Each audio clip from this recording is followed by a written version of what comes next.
This is the Raw and Radical Woman in the Arts podcast, and I am your host, Maureen Broadbeck.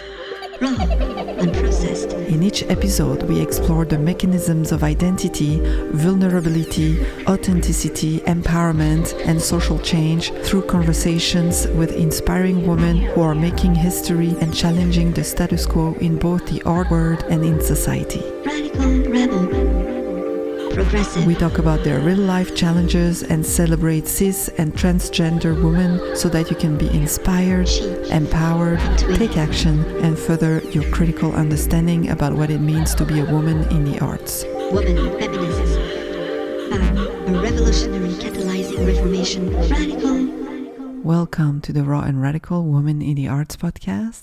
For this new series, we are welcoming German photographer Jessica Backhaus for an original two-part episode. Jessica is considered one of the most important voices in German contemporary photography. Her work has been exhibited internationally in numerous solo and group shows, such as the National Portrait Gallery in London, the Martin Gropius Bau in Berlin, and the Martha Erfurt Contemporary Museum of Art, Architecture and Design in Erfurt, Germany, amongst many others. Jessica published many books. Carrier Verlag in Heidelberg has published 8 monographs of her work. Her work is in many art collections, such as the art collection of the Museum of Fine Arts in Houston, the Margulis collection in Miami, the art collection of Tannhaus Sparkasse in Bad Homburg, the art collection of the Deutsche Börse in Frankfurt, and also the Hing art collection in Brussels. Her latest work, Cutouts, was just exhibited at her gallery in Berlin, the Robert Mora Gallery. She is represented by 8 galleries listed in the show notes. Please welcome Jessica Backhaus. Hi, Jessica. Welcome to the show. Hi.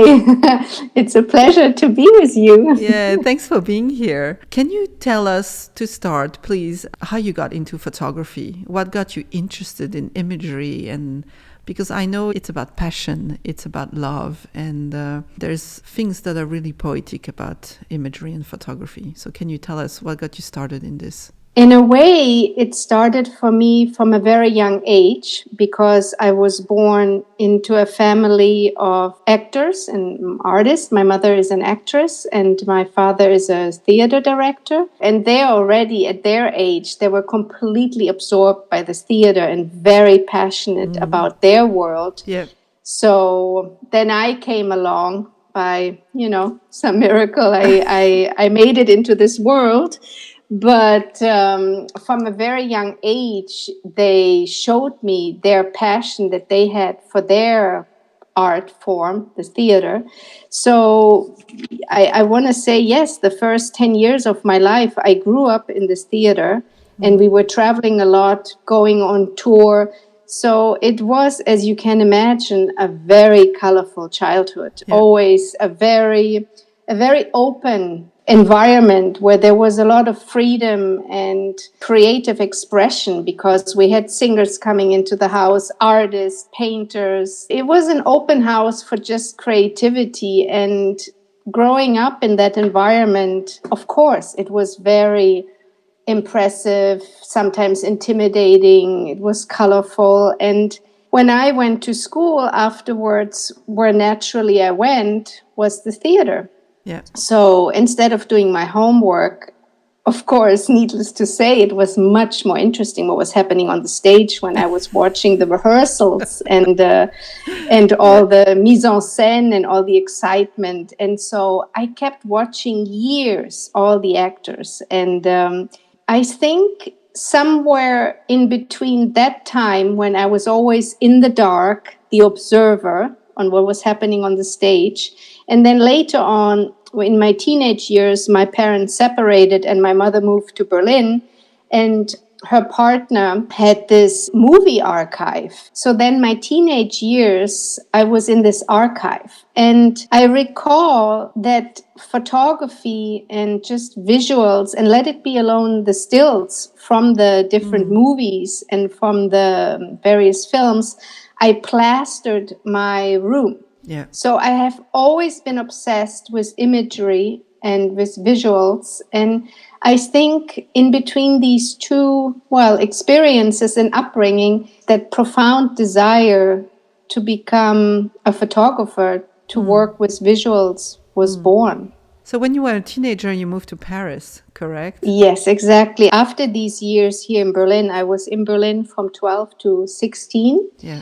And because we always also traveled a lot, it was a big part of our life to go to places. So I've always been also very curious for different countries, different cultures. And from I guess, fairly young age, I was intrigued by languages, and I thought, it would be marvelous to go to France and learn another language, which I love the French language. And my mother and her friend, they said, okay, if you want to leave Germany, we will support you. And I was 16. And so I was for 2 years in an international boarding school. Yeah. And in a way, it was paradise. I mean, I remember that the school felt like in my class, people from all over the world, from various African countries, from Afghanistan, Pakistan, Asia. And it was just, for me, I was in heaven. I was just so happy growing up with all these different young people, more or less my age, coming from different countries. It was just, in a way, the most beautiful education you can get, because it opens your horizon from a very young age. You learn about differences, you learn about tolerance. Yeah. And I loved the quote that was from Paul Valéry, the quote for this particular international school, and it was "Enrichissons-nous de nos différences." And it's so beautiful to what it means to enrich ourselves by our differences. Yeah. And so, yes, I had 2 years in these boarding schools. And then when I was 18, I started to live in Paris. And that itself was an amazing chapter. As you can imagine, being a student in Paris, At 18. Yeah.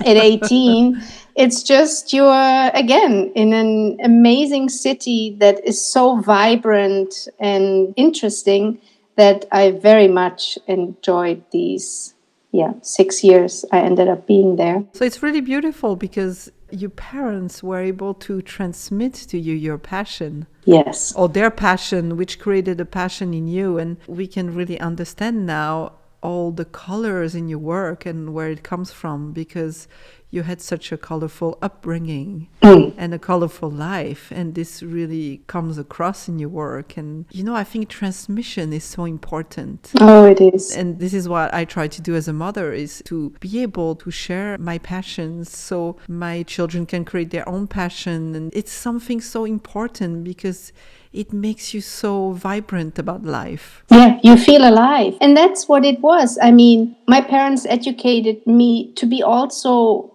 from a very young age, to be independent. When I was 6 years old, I went by myself to the movies. They gave me that kind of playground to be free and just create and find my own way. And I think it's incredible. I'm very grateful for that education that I got, because it really taught me what it means to be independent and really follow your own dream or convictions and just try things out, experiment, see what it is that you love, and then just go for it. Yeah. Don't wait. Go for it. And I think that is really beautiful when you have parents, when they have that understanding and support you in your desire, whatever you want to do. I wanted to ask you about your relationship with your mentor, French photographer Gisèle Freund, because I think this kind of relationship, mentor-mentee, are so important for artists. And I wanted to see if you could talk about it. How did you meet? How did this whole relationship started? I completely agree with what you're saying. If you are lucky to have certain human beings in your life that can take that role of a mentor, it's a real blessing. Yeah. When I was 18, during my studies, we had to read, it was mandatory, we had to read the book Photographie et Société by Gisèle Freund. And so we read it. And up until now, I must say, I was 18, I'd never heard about Gisèle Freund. So I was very fascinated by this book and also by her biography. I was researching then, who is Gisèle Freund? And I just thought, what an extraordinary woman. Yep. She almost lived the whole last century, and her biography is just really extraordinary. And, sometimes when you are a student, you have these fantasies and you have these dreams and you think, oh, if one day I could meet her, how wonderful that would be. And so that was then the beginning of the 90s. And in 92, they already had Le Mois de la Photographie, the months of photography. And a friend of mine said, listen, during this month, there are always lots of exhibitions and talks all around the city in Paris. And he said, listen, there's this talk and it has to do with copyright. Yeah. And there will be lots of different photographers. Why don't you go? I think you would be interested in that. Because I started first more in a photojournalistic way, my first years. And I thought, that sounds wonderful. So I went, and there were a lot of photographers from the Magnum agency. And literally my heart stopped when I saw that Gisèle Freund will be there. And I was like, oof. And there are certain moments in life when you just know if you really want to meet her, you have to approach her now or never. Otherwise, it's just passing by you, this opportunity. And, I was quite shy. And of course, this conference lasted for many hours. And at the time, that was in November 92. So she was already 84 and was quite exhausted.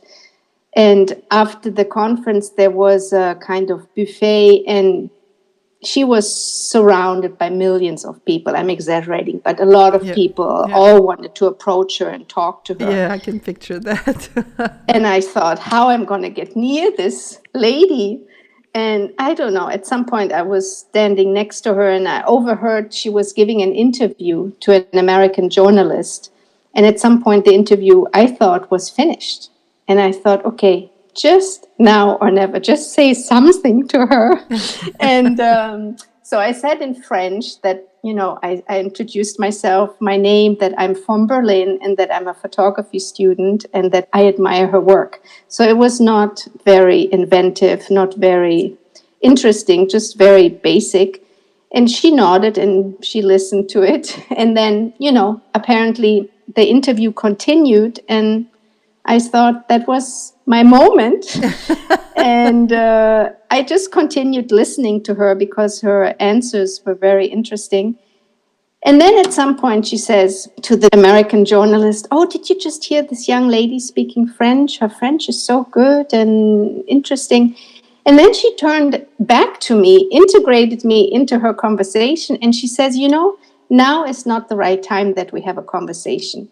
And by some miracle, because Gisèle never knew her telephone number by heart, she pulled elegantly out of her pocket on a piece of cardboard her phone number and handed it to me. And she says, why don't you give me a call and we have a proper meeting? You come and visit me for tea. Nice. And it was kind of a true miracle. And yes, so after this first encounter, then a few weeks later, I went to see her in her apartment. And I recall it was just such a beautiful first meeting. We spent 5 hours together, just talking about her life. She was very curious. She wanted to know about my life. And yeah, after this first meeting, she says, why don't you come back and you visit me again? And out of this first visit, then developed a beautiful friendship that lasted for 8 years until she died in March 2000. What I really admired, and I think it is something that we should all pay attention to, is to stay curious. And she was just, curious for life at her age. She was speaking various languages. She was reading, let it be Le Monde, the New York Times, other German newspapers. She was trying to follow what exhibitions, what theater plays. She read, obviously, a lot of books. I mean, she was just so educated. And also, she was a very brave woman. She lived in a whole different time, and things were definitely not easy being a woman. She also said, it's not going to be easy for you being a woman, even though things have changed and are slowly moving in a different direction. But she says, really try to stay always true to yourself and follow your own personal conviction and don't make too many compromises. Nice. You know, some of the conversations we had and some of the advice I got is so valuable. And I must say, the friendship that I had with her was, I can honestly say, one of the most beautiful gifts I've gotten in my life so far. It was very special. And a remarkable lady, a really remarkable lady. And she was and still is a big inspiration in my life. Wonderful. So how has this been for you, being a woman in the world of photography and the art world? Well, you know, it's interesting, all these things that you experience over the course of it. So when I finished my studies, I was 22 and I did feel I know nothing about photography. I felt, what do I know? Nothing. And I was naive. I wanted to live just by my photographs. But of course, nobody could care less. And my phone was not ringing and I had no work. And I must say also, I didn't know what I will do within the photography world. I didn't know if I will do commercial work, advertising. I had no clue. I was just obsessed about photography. But I didn't know yet in what direction I will go. And I thought, in order to know more about the medium, I really felt I wanted to assist and learn about the different techniques and about the different lighting systems and the cameras. Because even Gisèle, she said, you know, it's really good to know the technique, the technical aspects, but once you know them, you have to forget about them. The technique is not making your photograph valuable, but you have to know about it. And so I thought assisting would be a good school, a good way for me to learn. And here, to answer your question, how it was being a woman, in the time we're talking now, Paris, 95, so 27 years ago, it was very tough being a woman because no photographers, I mean, there were a few women photographers, but the majority of them were male photographers, and they didn't want to have a woman as an assistant.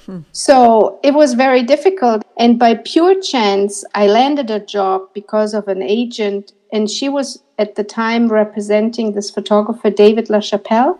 And I have heard about him, but, you know, didn't know that much about him. So he came to Paris for 4 days to do a fashion shoot. And his agent hired me being the third assistant. This is a pretty cool first job. It was really quite something. I do remember it very well because it was the 14th of July weekend, 95. It was one of the hottest weekends. It was almost 40 degrees. It was very, very particular. So the agent said, why don't you come to the hotel at 6 in the morning and then we start the job. So I came to this hotel and I remember because it was so hot, the whole crew, nobody was wearing almost anything because we were just melting. And then I saw this man with this cowboy hat and these boxer shorts, very flamboyant. And I said, good morning. And I will always remember that. And there was his agent and he told me, excuse my language now, but he said, what the fuck is she doing here? She's a woman. I don't want a woman on my set to be as an assistant. You can send her home. I need a man. And I thought, who is this man? This is crazy. Who are these people, you know? And then his agent, she was a tough woman.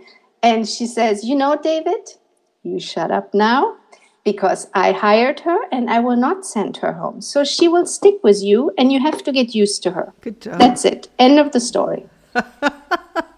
So I was like, my goodness, what am I into these 4 days? And the thing is, he's so passionate about his work that we worked 22 hours every day. I mean, in the end, I just, we barely slept 2 hours. It was around the clock because he was so obsessed about his work. And it was a nightmare because literally for 4 days in front of a big crew, because he had 2 trucks of lighting equipment, he kept yelling at me. And because I didn't know, it was my first job. And he had a great first assistant who said, stick with me. Don't listen to him. You're doing great. Just don't pay attention. And it was quite challenging. I thought, if this is what it means to assist, I'm not going to survive it. It's too intense, too insane. And then it's interesting how, again, there are certain moments in your life where everything changes. And we were shooting in this castle. It was 3 a.m. somewhere outside of Paris. And David shouted again, and he said I should come and see him. And so I went to see him, and interesting, he said, I really want to apologize. I want to apologize. I've been very rude to you for the last few days. I've been, yelling at you and observing you. And he says, I have a feeling you have no clue about photography yet. You're very green. He says, you're green. But what I do feel is you have an incredible passion. I feel you have a passion. And he says, why don't you come with me to New York? Because Paris is not the place for you. You have such an amazing energy and passion. You should come with me. And, you should think about it. Wow. And I was like, wow. And it's funny, but when I was 7 years old, I always dreamt of traveling and going into the world. And my fantasy was to live in Paris and to live in New York. So I figured, here's New York. I'm going to give it a try. And he was very sincere, because the next day he left back to New York and he wrote me a letter that he meant what he said and that he would help me with my paperwork. So it was lovely. He also said, if you decide to come to New York, you have to be independent. I can't give you a full-time job. You have to have your own reasons why you want to be in New York. But I can give you once in a while some jobs. And so that's what happened. A few weeks later, I packed my things and I had some money saved up to survive in New York for 3 months.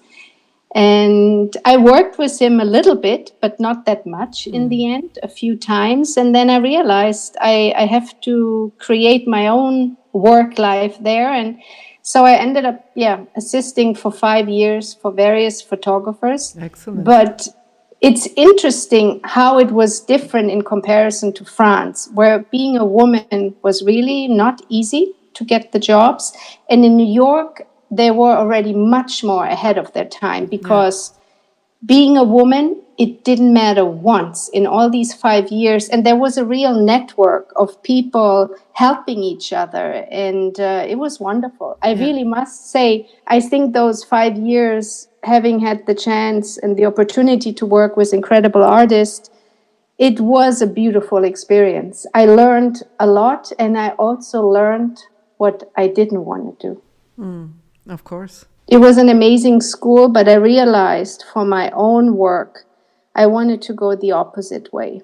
I couldn't work the way they were working, with a whole big team and lots of assistants and lots of lighting. And then for my own work, I decided I'm just going to work with my cameras and the available light, and alone, not with other people.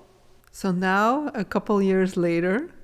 Well, 20 years later. Couple, right? A couple, yes. You are considered one of the most important voices in contemporary photography in Germany. So what do you make of that? This is a nice journey. Yes, of course, these words are very flattering. Yeah. I'm not sure. I mean, I do feel very grateful to say in a way that I can make a living, if you want to call it, with my art. I feel very privileged. The last 20 years have not been always easy, as you can imagine. It's like constantly up and down. And it's wonderful if you have a passion. And I think my passion for what I love to do in many ways saved me, because there was a time, 2003, when I didn't know how to really make a living with my own photographs. And I took the odd job doing some commercial work, but pretty early or pretty quickly I realized I don't like to do this commercial work. I can't really do what I really want to do. And I didn't like it. And I thought, what am I going to do really? And that's really when I only understood what I really want to do within the photography world is trying to do exhibitions and publish books. But of course, I realized that this is not an easy path because, yes, you don't have a guarantee. you don't have a stable income and you live a little bit on the edge. Yeah. But I realized I'm going to pay the price for that, because that's really what I want. I wanted to be free and just do my work. Yeah. So it was an interesting journey now when I look back these last 20 years. Would you say that there was a turning point at one point, or would you say it's always ups and downs and it's really a matter of following that same passion and keep believing in it? Because I see a lot of people at one point, they give up because it's becoming too hard, or because, you know, they have a bit of financial success and then he comes back down and then he comes back in, and then they are really getting tired of this difficulty to maintain that kind of pressure. When I made that conscious decision of just dedicating myself to doing my own personal projects and hoping to make a book and hoping to find gallery representation, in a way it gave me lots of clarity, because I was very radical in a way. And I also, everything what didn't make me happy, any kind of whatever assignment, I was very, I say radical because I really quit everything. Good. I quit everything. I tried to get rid of all the extra noise and all the distraction. And I thought, no, I'm just gonna, even if it means, it sounds such a cliche, but even if it means if I have to eat salad and potatoes, I'm going to eat salad and potatoes. But I just want to do what I want to do. And I guess in a way, when I think of my first project, then it was quite easy because I had a real focus and I knew what I wanted to concentrate on, how I want to use my energy. And I guess I was lucky because that first project was quite successful. And here I was, and I realized, okay, maybe I can make a living as an artist.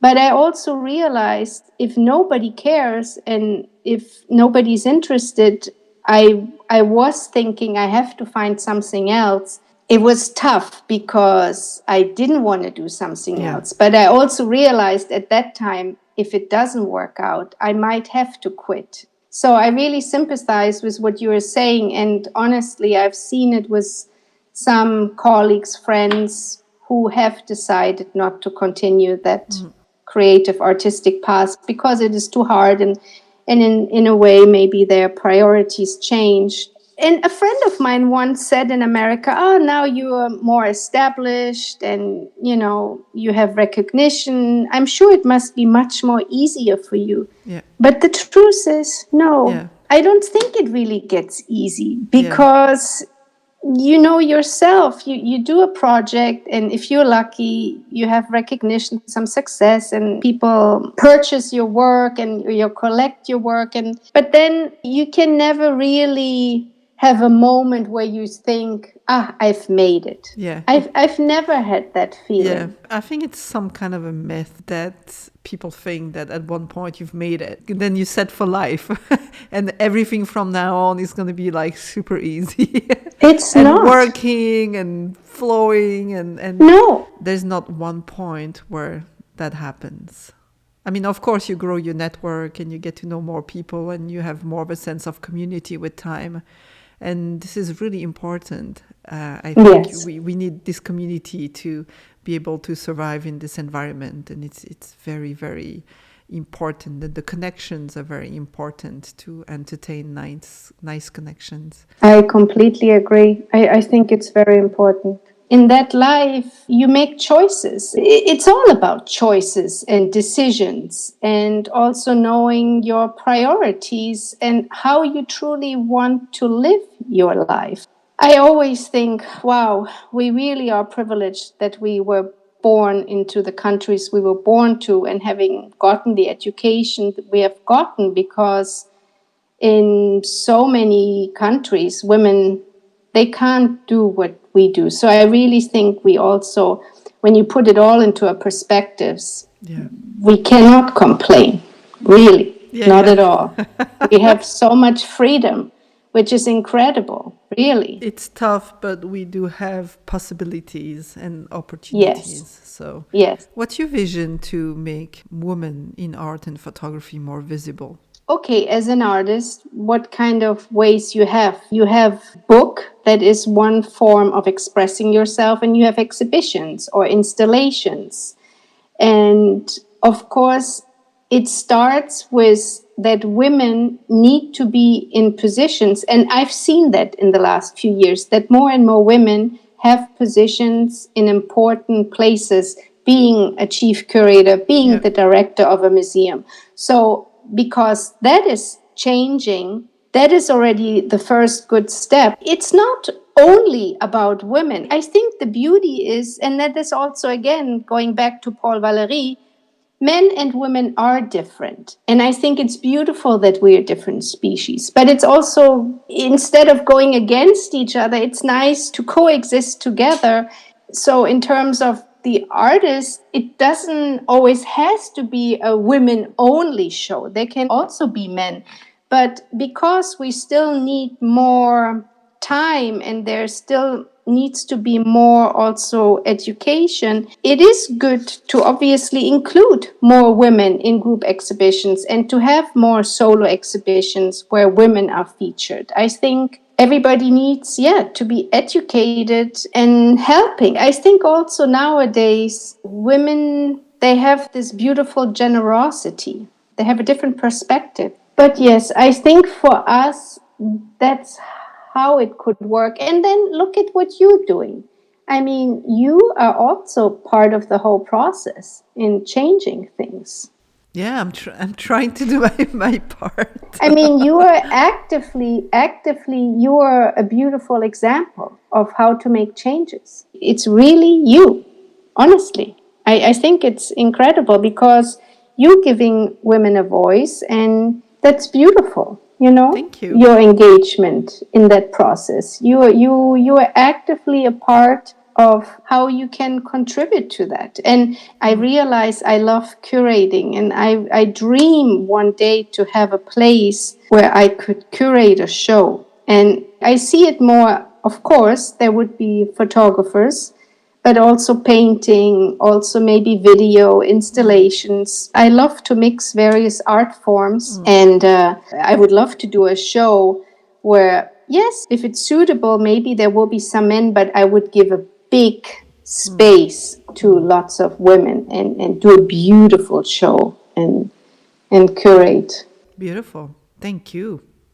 Vision and perspective and desires and the passions we follow that shift, and this is great. I think this is great. It makes our lives so much more full and interesting and exciting and vibrant. So and I think, in my case, doing this podcast is part of my secret scheme to create a new society. Yeah, it's incredible. I think that I often thought about how to really inspire people and how to truly make them change the world and change society. And I think it really comes from the inside. And it comes from this fire we have in us and this desire to do something. And if you don't have that flame, if you don't have that fire, you don't do anything. So for me, these conversations are really about igniting some of these flames and fire and sparkles in others. So they go and they create whatever excites them. And they make, therefore, the world a better place, and they make society a better place. And this is how we shift slowly, I think. I completely agree. It's a beautiful contribution, and it brings you back to what you were saying at the beginning about, if you're raising a family, inspiring your children to find their own voice, their own passion. And it's all stepping stones. It's trying within our capacity, within our own world, to try to achieve, to do good and inspire and be supportive with each other.